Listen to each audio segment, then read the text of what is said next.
Isang magandang gabi sa bawat isa po at kay ma'am.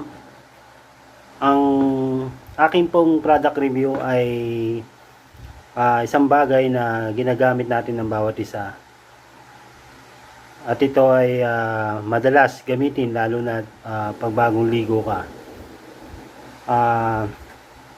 Karamihan sa atin ay gumagamit ng tawas at mga roll-on upang maiwasan yung pagkakaroon ng amoy doon sa ating mga kilikili o underarm.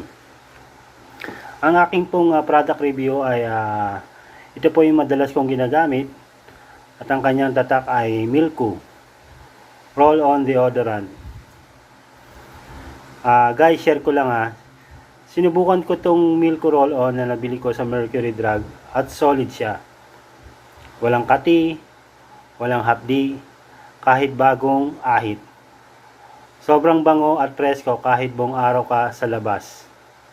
Di tulad ng durog na tawas, mas madaling gamitin kasi ang roll-on na ito.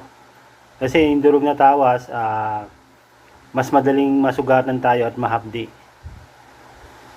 Itong Milku na to ay perfect sa mga ayaw ng malagkit o matapang na deo. Simple lang pero effective talaga.